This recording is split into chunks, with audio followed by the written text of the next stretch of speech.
बाबू शोभाराम राजकीय कला महाविद्यालय अलवर के भूगोल विभाग में अध्ययनरत विद्यार्थियों का मैं डॉक्टर सत्यदेव पुनः आज की ऑनलाइन क्लास में स्वागत करता हूं। जैसा कि हमको विदित है कि जो भूगोल की दृष्टि से जो विश्वविद्यालय परीक्षा होती हैं उनके अंतर्गत भौगोलिक प्रक्रमों के तहत जो पवन का कार्य एवं बनने वाली स्थलाकृतियाँ हैं उनका टॉपिक काफ़ी महत्वपूर्ण माना जाता है। और उसी परिप्रेक्ष्य में आज की जो क्लास है वो हम इसी टॉपिक को आगे बढ़ाते हुए पवन के जो कार्य हैं उसके बारे में विवेचना करेंगे।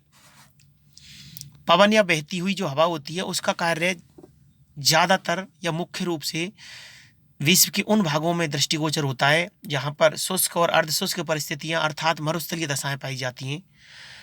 और पवन का जो कार्य है उसको 3 भागों में बांट करके हम अध्ययन करते हैं। नंबर 1 पवन का अपरदनात्मक कार्य, नंबर 2 पवन का परिवहन कार्य और नंबर 3 पवन का निक्षेपात्मक कार्य। तो पिछली क्लासों में पवन के कार्यों के अंतर्गत हमने पवन का अपरदनात्मक कार्य पढ़ा था और उससे बनने वाली स्थलाकृतियों की विवेचना की थी। आज की क्लास में मुख्य रूप से हम पवन के परिवहन कार्य की विवेचना करेंगे। दोबारा पुनः मैं रिपीट कर रहा हूँ, पवन के जो कार्य हैं वो ज़्यादातर विश्व के उन भागों में देखने को मिलते हैं जहाँ पर शुष्क और अर्धशुष्क दशाएं पाई जाती हैं, अर्थात मरुस्थलीय दशाओं का जो क्षेत्र है उष्णकटिबंधीय क्षेत्र जहाँ पर मरुस्थलीय दशाएं पाई जाती हैं वहाँ पवन निर्बाध रूप से बहती है और अपने कार्यों को करती है। तो पवन के कार्य 3 प्रकार के माने गए हैं, पवन का अपरदनात्मक कार्य, पवन का परिवहन कार्य और पवन का निक्षेपण कार्य। तो आज की क्लास में सबसे पहले हम पवन का परिवहन कार्य की बात करेंगे, क्योंकि पिछली क्लास में हमें पवन के अपरदनात्मक कार्य और अपरदनात्मक कार्य के द्वारा जो टोपोग्राफी बनती है, जो स्थलाकृतियों का निर्माण होता है, उनके बारे में पढ़ चुके हैं। तो आप हेडिंग डालिए पवन का परिवहन कार्य। पवन का परिवहन कार्य अनिश्चित होता है क्योंकि पवन की दिशा निश्चित नहीं होती। पवन द्वारा परिवहन कार्य बहुदिशीय होता है। देखिए यहाँ पर जो बात कही गई है वो ये है कि पवन का जो परिवहन कार्य होता है वो निश्चित नहीं होता, अनिश्चित होता है। क्योंकि आपको पता है कि पवन की जो बहने की दिशा होती है वो कभी भी निश्चित नहीं है।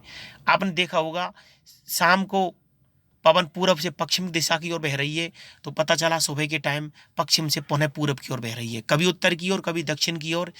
इसी के कारण पवन का जो परिवहन कार्य है, जो पवन ढोने का काम करती है, वो बहुदिशीय होता है, अर्थात बहुआयामी होता है, कभी पूरब में कभी पश्चिम में कभी उत्तर में कभी दक्षिण में। तो पवन का कार्य अनिश्चित प्रकृति का होता है। पवन का परिवहन कार्य मुख्य रूप से निम्न विधियों द्वारा संपादित होता है। तो पवन का जो कार्य है उसके जो होने की जो प्रक्रिया है वो निम्न रूपों में होती है। नंबर 1 निलंबन, जिसको हम सस्पेंशन कहते हैं, या लटक करके पवन के साथ लटक करके कण बहते हैं या एक स्थान से दूसरे स्थान पर गति करते हैं। दूसरा है लुढ़क कर, जिसको साल्टेशन बोलते हैं, कि पवन जब तेज गति से बहती है तो उसके साथ कण को लुढ़कते हुए चलते हैं।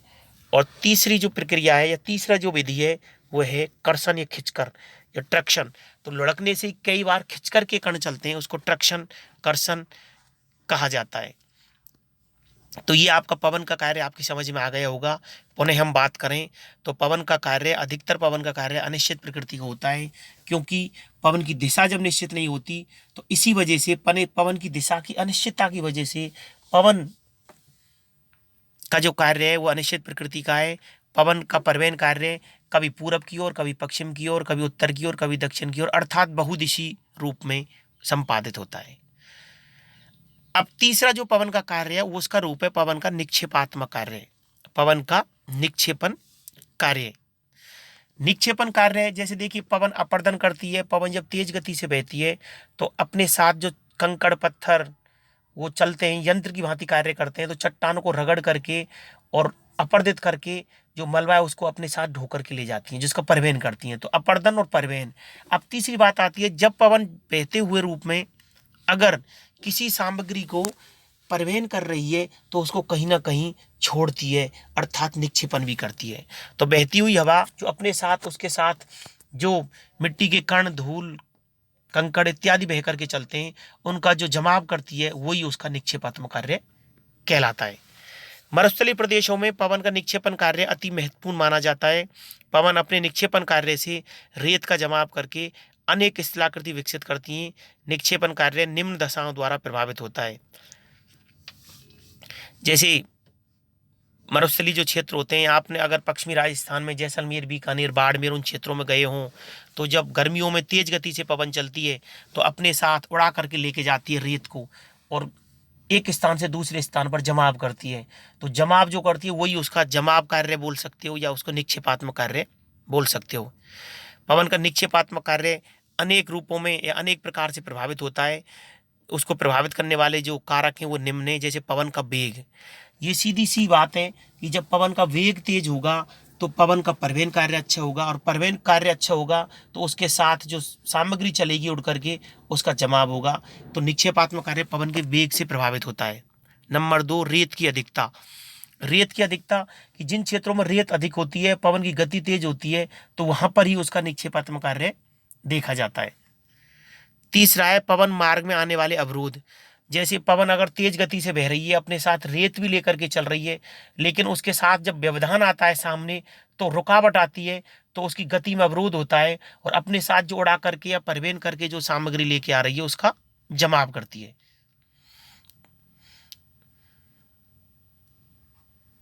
इसी प्रकार से निर्माण के लिए उचित स्थान। अब कई बार जैसे अगर कोई झाड़ी बीच में आ जाए तो झाड़ी के एक तरफ पवन अपने निक्षेपण कार्य से अनेक प्रकार के स्थल रूपों की रचना करती है। तो इस प्रकार से पवन के निक्षेपात्मक कार्य को जो प्रभावित करने वाले जो तथ्य हैं या कारक हैं उसमें पवन का वेग नंबर 1, नंबर 2 रेत की अधिकता, नंबर 3 पवन मार्ग में आने वाले अवरोध, नंबर 4 निर्माण के लिए उचित स्थान।